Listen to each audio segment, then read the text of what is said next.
49년 동안 이렇게 기도하라. 기적이 일어났다. 우리는 성경을 읽고 기도하면서 신앙생활을 합니다. 나름 교회에서 봉사도 하고 전도도 하면서 의미 있는 삶을 살기도 합니다.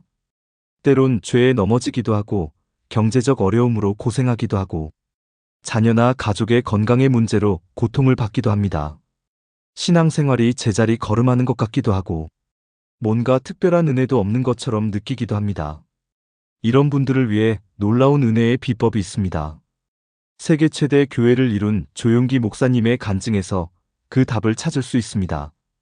성도가 3,000명이었을 때 아무리 기도하고 전도해도 더 이상 교인이 늘지 않았다고 합니다. 어느 날 성령께서 호되게 야단을 치시는 것이었습니다. 성령님을 하나의 영향력으로 생각하고 인격적인 관계나 교통을 추구하지 못해서였다고 합니다. 책망을 받은 후 회개하고 매일 성령님을 인정합니다. 성령님을 환영합니다. 성령님을 모셔드립니다. 성령님을 의지합니다. 인도해 주시고 가르쳐 주시고 도와주시도록 이렇게 기도했다고 합니다. 매일 수십 번 수백 번 이렇게 기도한 후 70만 명의 교회가 되었다고 간증하시는 것을 들은 적이 있습니다. 이 내용을 통해 성령께서 놀라운 가르침을 주셨습니다. 너는 어떤 삶을 살고 있느냐? 아주 평범한 삶을 살고 있지 않느냐? 그런데 왜 배우고 본받지 않고 있느냐? 참으로 교만하구나. 라고 책망을 하셨습니다. 이것을 통해 세 가지 분명한 가르침을 주셨습니다. 첫째는 교만하면 은혜가 없다는 것입니다. 특히 배우는 데 교만하면 아무 진보도 경험하지 못하는 것입니다. 요즘은 유튜브를 통해서나 여러 매체를 통해 마음만 있으면 무엇이든지 배울 수 있습니다. 많은 것을 보고 접하고 있지만 정작 배우지는 않고 있습니다. 이것저것 보고 그냥 지나쳐버립니다. 그래서 무의미하게 시간을 보내고 있는 것입니다. 그렇다면 배운다는 것이 무엇인가요? 어떤 태도를 가져야 잘 배우고 내 것으로 만들 수 있는가요?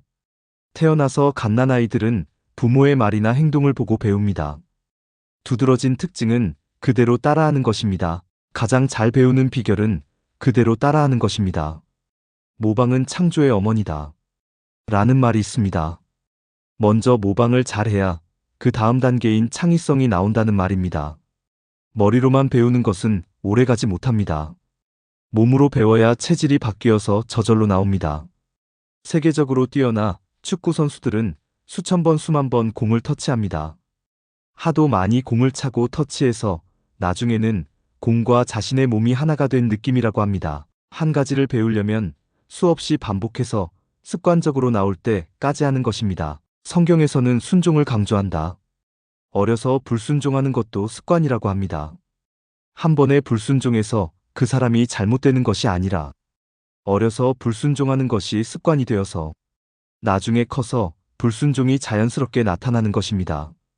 한국 축구에 있어서 유명한 이영표 선수를 기억할 것입니다.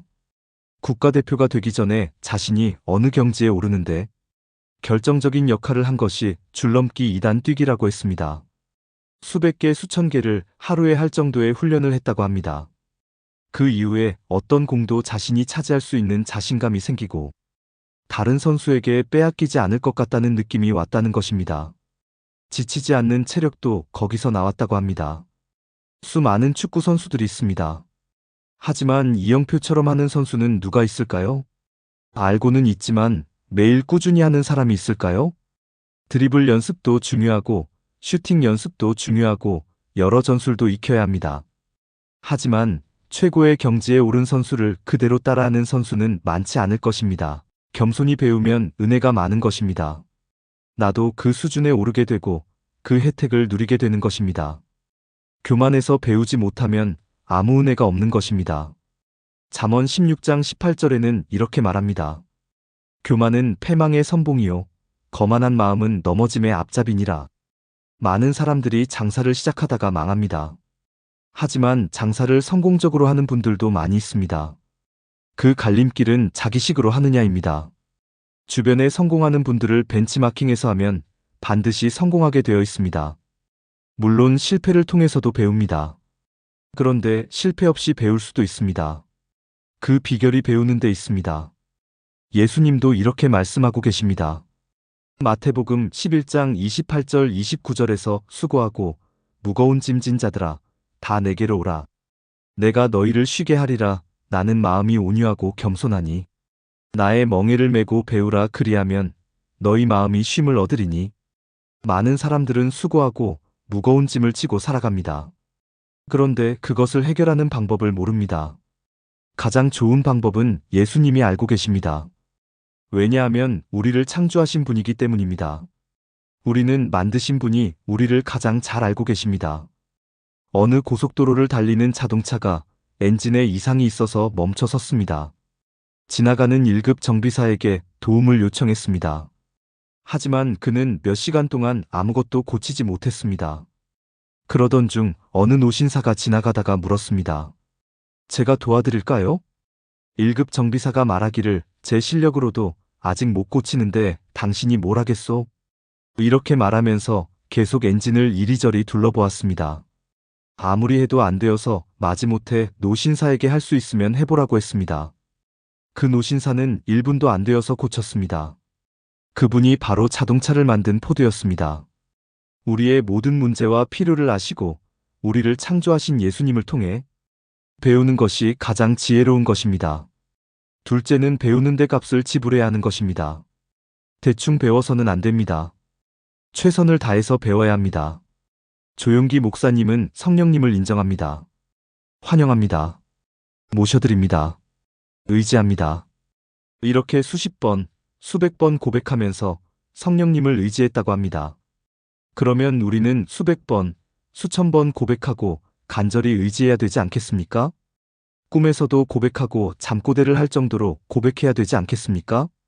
너무 쉽게 배우려고 하고 아무 대가 없이 배우려는 경향이 있는 것 같습니다.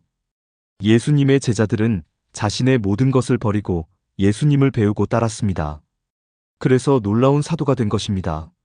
사도 바울은 예수님을 배우고 닮기 위해 자신이 유익한 것을 배설물로 여긴다고 말합니다. 그만큼 예수님이 소중하고 가치가 있기 때문입니다. 우리의 인생은 금방 지나갑니다. 성경에서는 우리 인생이 잠깐 있다가 없어지는 안개와 같다고 합니다. 2번 살 수 없는 인생인 것입니다.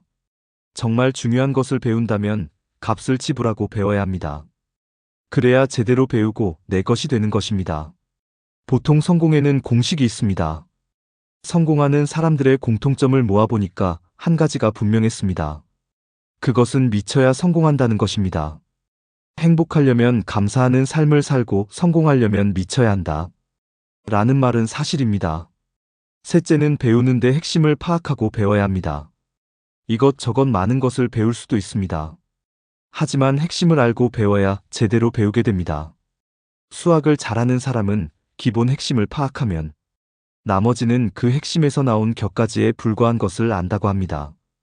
어느 큰 돌을 조각해서 작품을 만드는 조각가가 있습니다. 초보자와 고수의 차이는 어떻게 알까요?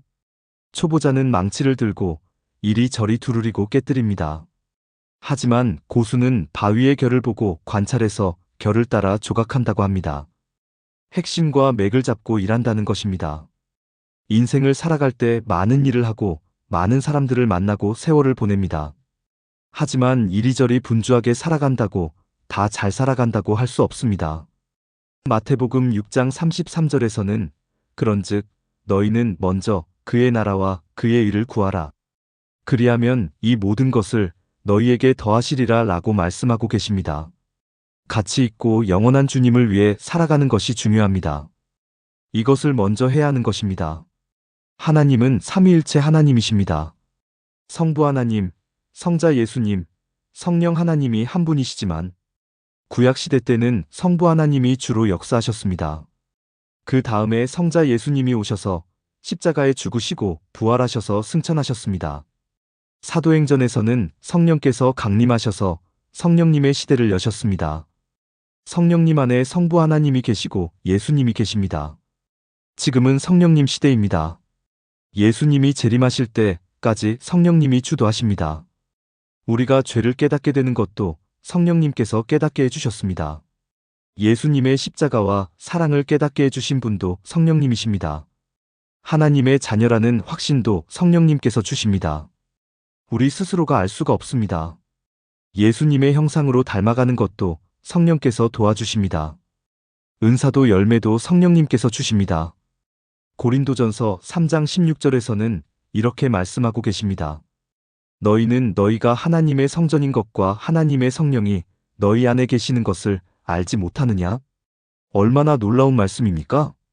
거룩한 하나님이 미천한 우리 몸에 들어오셔서 성전 삼아주시고 함께 하시니 너무 감격적이지 않습니까? 평생 성령님을 인정하고 환영하고 모셔드리고 의지하며 살아갈 때 우리는 놀라운 삶을 살게 됩니다. 물론 분별할 때 성경 말씀을 통해 가능합니다. 절대로 기준은 성경이 되어야 합니다. 꾸준히 성경을 읽고 공부하고 암송하면서 성령님을 의뢰해야 합니다.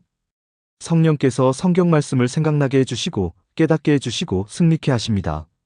성령의 검으로 승리하게 됩니다. 앞으로 유혹이 더 많아지고 수많은 어려움이 닥칠 수도 있습니다. 성령님이 계셔서 우리를 고아로 내버려 두지 않으십니다.